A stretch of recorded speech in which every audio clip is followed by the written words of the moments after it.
Welcome to the Wingmen Show.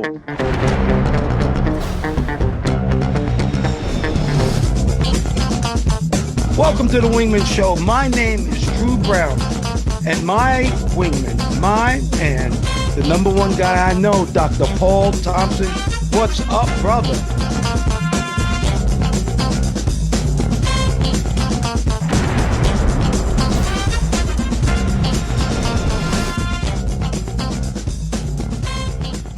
Welcome to the Wingmen Show, where we're floating like butterflies and stinging like bees. Rumble, you two badass jet pilots, rumble. Welcome to the Wingmen Show. My name is Commander Drew Brown. My wingman, that other badass jet pilot, my friend, Dr. Paul Thompson. What's up, brother Paul? Hello, Mr. Drew. Good to see you this morning. This is going to be a good show, a good day. I'm feeling pretty good, feeling optimistic. It's good to start the day with a good feeling and not a feeling of dread. If you woke up this morning, you're doing fine, and you look like you're doing fine. That's right. Another day of life, another day of life. And here's the quote for today. Knowledge wants to talk. Wisdom wants to listen. Once again, knowledge wants to talk. Wisdom wants to listen. And that's by Robin Wall Kimmerer. And I love that because wise people sit and listen before they speak. Yet people who think they know everything just talk. So there it is. All right, Dr. Paul, let me ask you this question. If you made $44,000 a week when you were younger, would you live with your mom? Probably not. Probably not. Well, I know somebody who does, and so do you. And it's from our best football team, the New York Giants, Tommy DeVito. He makes $44,000 a week, yet he lives with his mother. He's a third-string quarterback for the New York Giants. And this is it in pro sports. You always have to be ready. Some of his contemporaries make hundreds of millions of dollars, like Pat Mahomes makes hundreds of millions of dollars. These quarterbacks do very well. But if you're a third-string quarterback, guess what? You might not even be on the team next week. So this kid is living with his mom and dad. He gets his laundry done. She cooks his meals. Yet I think he's pretty smart because he doesn't know if he'll stay there as a third-string quarterback. If he becomes a first-string, he'll buy his mom and dad a new home so he can live in there with them. What do you think about that? Yeah, that's something you don't normally think of a professional athlete who has to watch his money because his money may suddenly stop. Like you said, he's a third-string quarterback, so his position isn't guaranteed. He's game to game, week to week. He may not be invited back.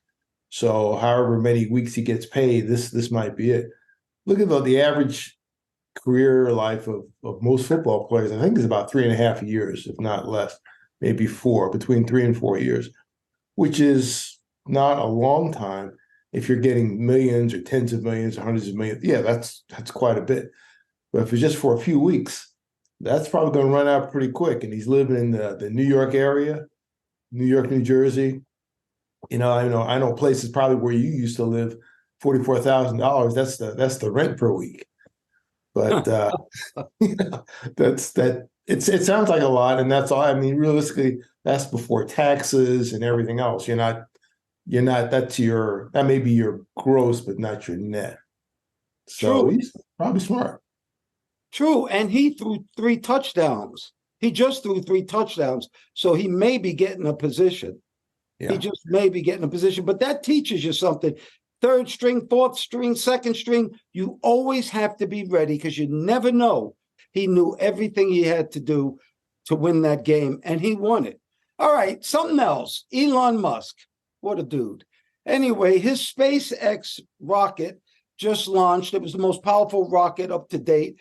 You know what happened to his rocket? It was a rapid, unscheduled disassembly. That's what happened to his rockets 10 minutes into the flight. A rapid, unscheduled disassembly. That means it blew up, Dr. Paul. It blew the hell up. And that's where the English language is amazing. People can make almost anything sound good. Yeah, that's probably one of the more creative euphemisms I've ever heard. Unscheduled. Yeah, it blew up. But, I guess they partially accomplished what they wanted to. I think the point of the thing was to get this rocket to go like halfway around the Earth and splash down around Hawaii, somewhere off the Hawaiian Islands. Didn't make it that far. It wasn't supposed to go to orbit. But I guess this is just part of the experiment. People don't realize that, when NASA was putting rockets up, those weren't all successful. There are a lot of file footages you can see of stuff going up like about 2 feet, coming down in a ball of flame.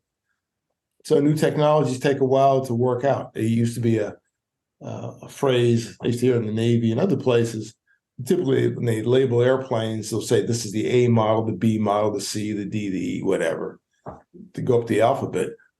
And the general rule of thumb is, the philosophy was, you never want to fly the A model of anything, because before. I'd heard that a number of times from test pilots, but so life goes on. It's part of the development. Maybe 5 years, 20 years from now, you won't even remember this. Some of them end up in a ball of fire, or is it a large spherical light that has heat? Yeah. Okay. Yeah.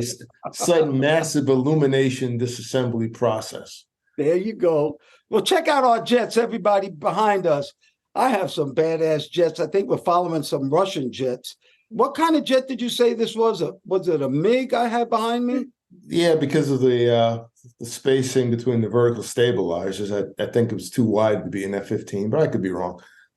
And you know what you have behind you? That's the Tomcat, F-14 Tomcat, flying above a city. I love those Tomcats. That's what I really wanted to fly when I first started flying in the Navy. I wanted to fly an F-14 Tomcat, but thank God I flew a TAC instead.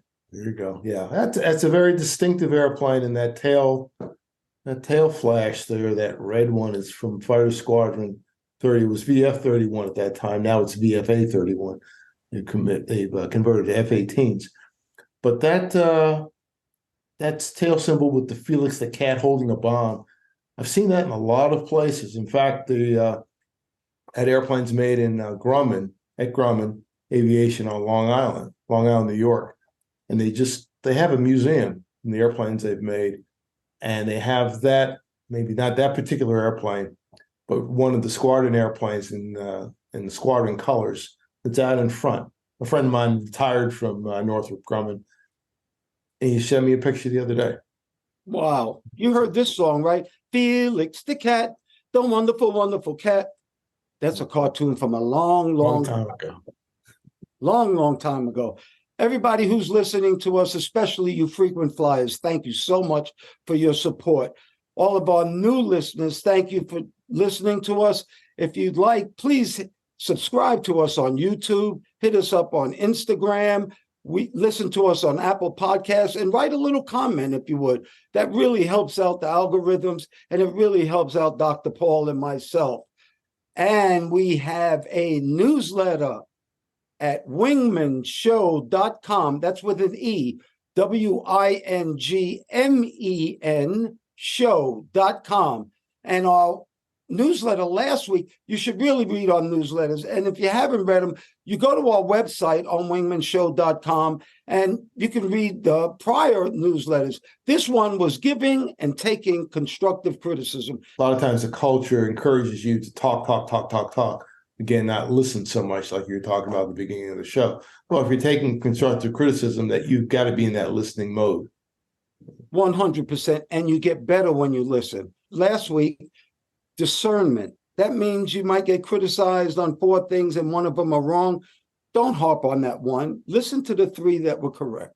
And our frequent flow line at wingmanshow.com, you can write us a letter, Dr. Paul and I, and we'll answer it. And we have a letter, believe it or not, from Ottawa, Canada, Dr. Paul.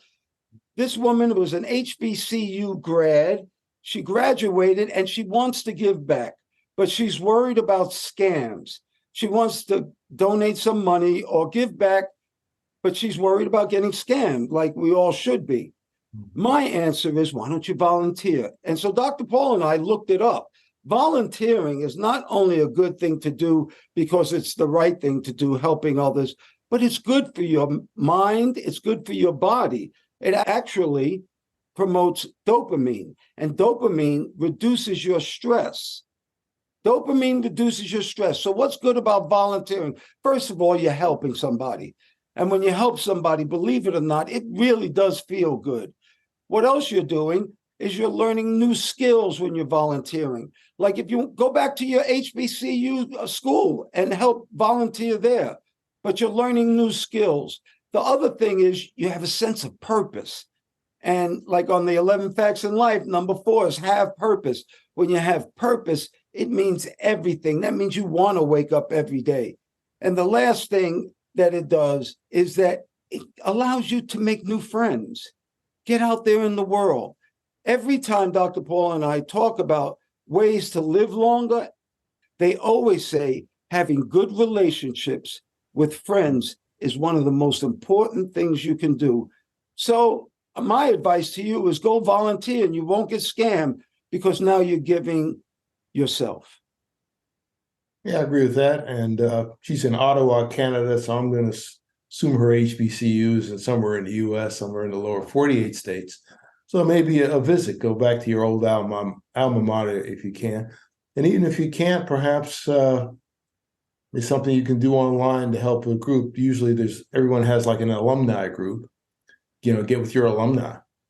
People who are actively giving money or doing things. That's probably a pretty good source of vetting to see who's legit and who's not.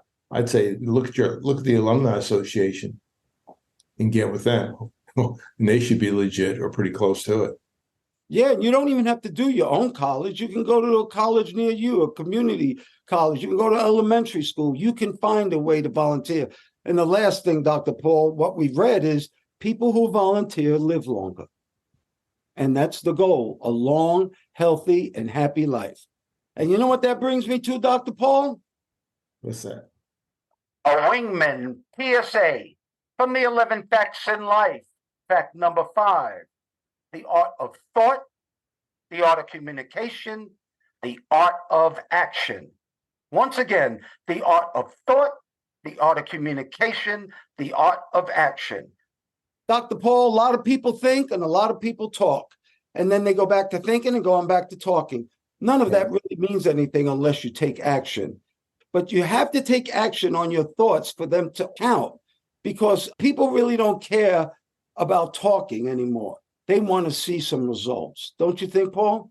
Yeah, don't get caught up in what they call the paralysis of analysis. You can keep thinking about something forever.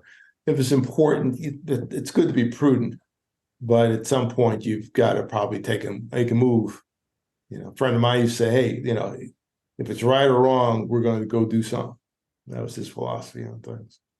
Yeah, well, like these kids want to play in the NBA. I talk to them all the time, and they think about it and they talk about it. They think about it, but they don't shoot 400 jump shots a day. They don't run 3-4 miles a day. They don't shoot 100 free throws a day. That's the art of action. Right. And if you want to be good, there's nothing that will take the place of hard work.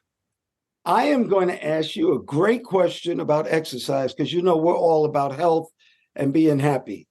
If you could only do one exercise, Dr. Paul, just one, what would that exercise be?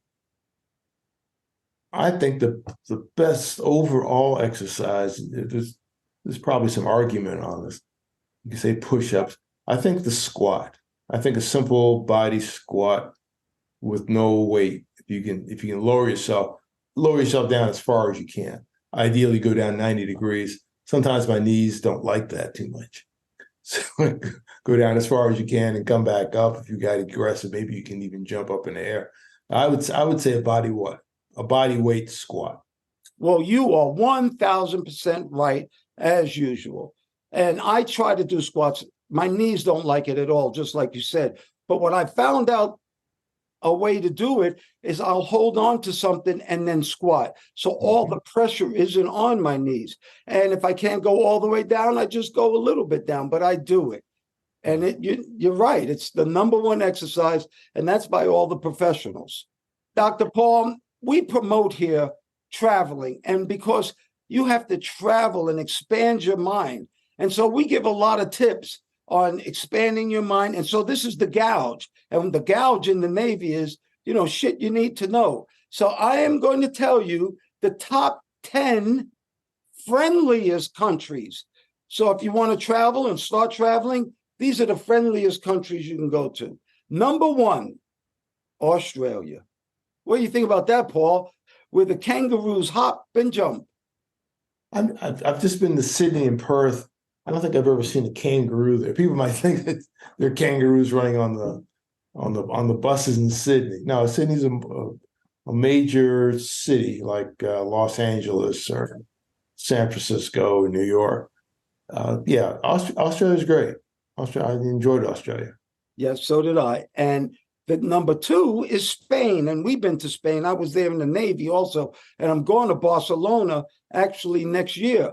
But Palma de Mallorca is where we always got really expensive pearls for not so expensive money. Mm-hmm. I love Spain. Spain's a great country.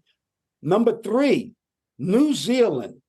Dr. Paul, I told you this. I love New Zealand. I love the Maori tribe. I just love their attitude, and they are super friendly. I told you about that last time I came back from New Zealand, didn't I? Yeah, you did.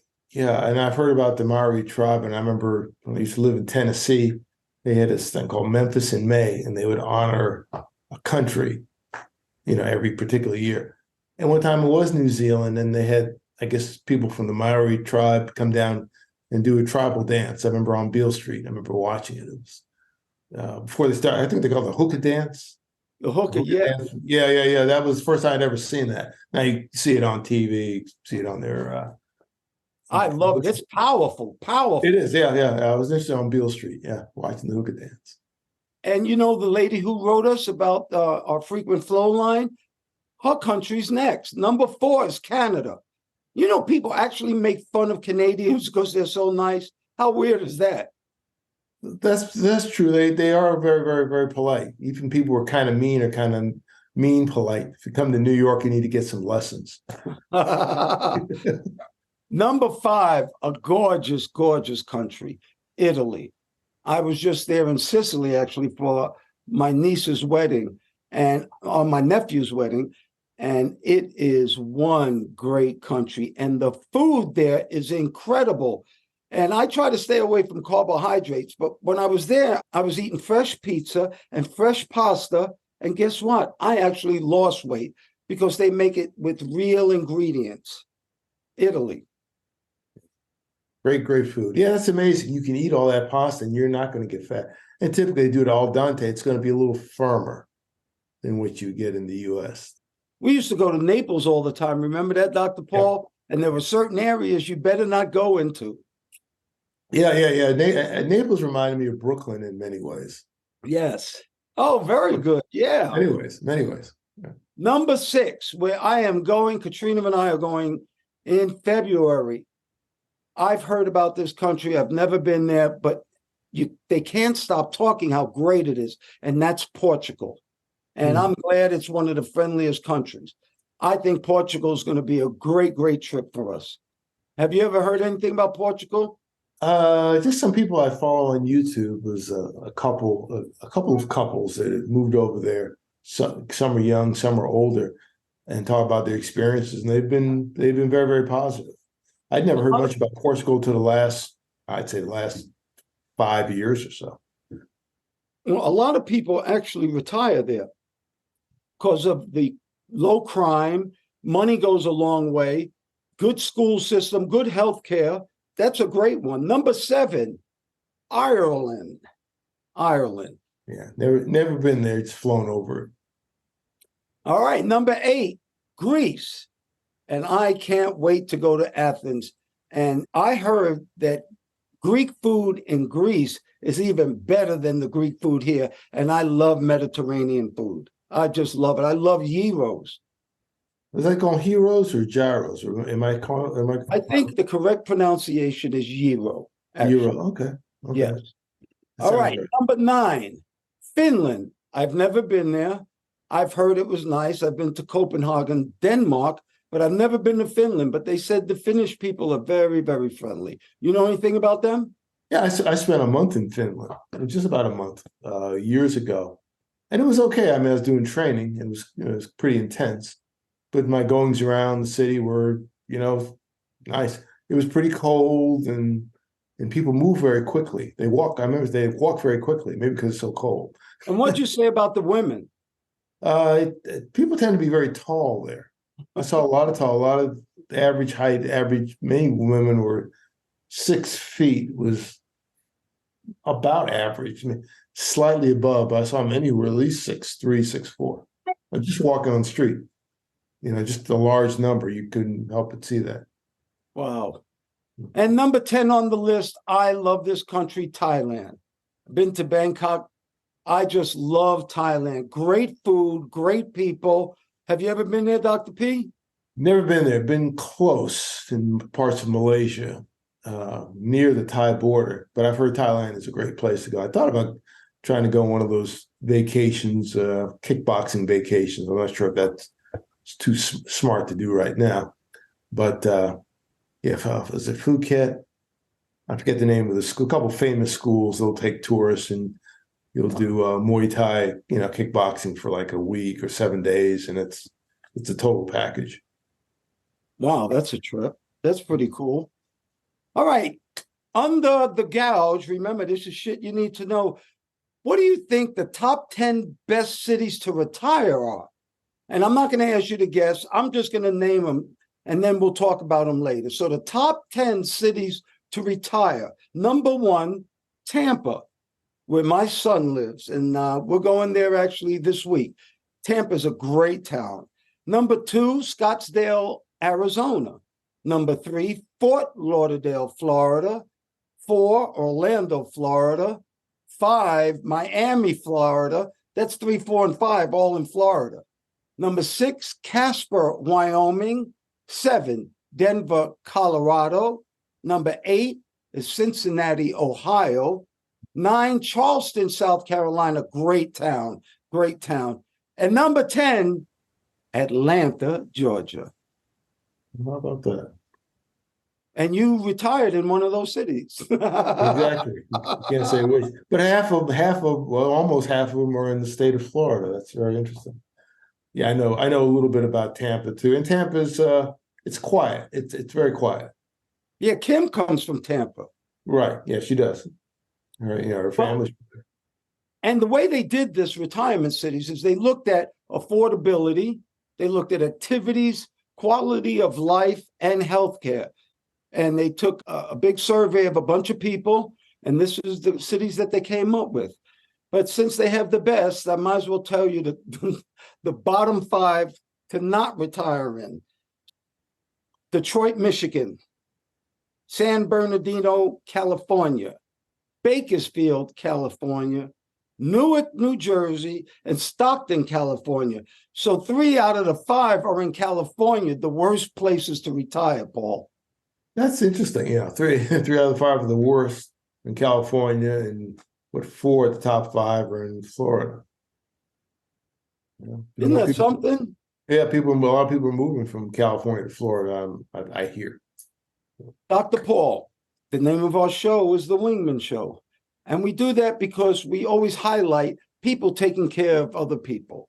Well, I got a good wingman for you today. This wingman's name is Jeffrey Holt. He was 82 years old and he passed away. He lived in Hinsdale, New Hampshire. He was a caretaker for a mobile home park. He didn't drive a car. He actually drove his lawnmower. They said he was a very nice and quiet man. Matter of fact, his best friend said he was a simple man that had everything he wanted, even though he didn't have any furniture really in his house. Guess what he did when he passed away? He was a multi-millionaire, and he left $3.2 million to this town of Hinsdale, New Hampshire, residents 4,200 people. Quiet man. His clothes weren't so pretty, but everybody said he was nice, and everybody said he would do anything to even give the shirt off his back to anybody in that little town. And he loved that town enough that he gave his fortune, and yet he didn't live like he had a fortune. That's a wingman for you, huh, Dr. Paul? Yeah, it's a wingman for a whole town. That's That's very interesting to hear about somebody who's done that. And I've heard similar stories of someone who lived, appeared to be of modest means, but they're actually quite wealthy in doing something that might be considered rather ordinary, then gifting their money to a cause, an organization, or just a group. Many times when they didn't have children or didn't have relatives or living relatives, they gave it to somebody that really needed it and got it by surprise. And that's our wingman for the week, Jeffrey Holt, 82 years. May you rest in peace, Jeffrey. Dr. Paul and all of our listeners out there, whatever you think is beautiful, whatever you think is important, and Dr. Paul and all of you listeners, whatever makes you happy, may you have that today and forever. I pray for peace. I pray for peace too, and the world definitely needs it. And we appreciate all those for listening, liking, and sharing our message. If you're watching on YouTube, please give us a like. It just takes a second. You can do it now. And click the notification bell, that little bell icon. That way you'll get an alert every time we put out something new. Thank you once again, Dr. Paul Thompson, my friend. Thank you for your love, your time, and that's something that we won't ever get back. I want to thank all the listeners, too. Thank you so much for doing the show, Dr. Paul. We're jamming. Well, thank you, Mr. Drew, for inviting me on. Always good to talk to you. And ladies and gentlemen, please remember to like, share, and subscribe to this podcast or any of the podcasts. If you're looking at YouTube, they say smash the like button. Don't smash it. Just press it gently and refer to use as a link to all your friends. You can also look at us on our website, wingmenshow.com, WINGMEN show, SHOW.com, altogether, wingmenshow.com. And we hope to see you in the future. Thanks again, Mr. Drew. Oh, you're welcome. And we're still floating like butterflies and stinging like bees. Rumble, you badass jet pilots, rumble. May there be peace on earth, and goodwill towards all men and women.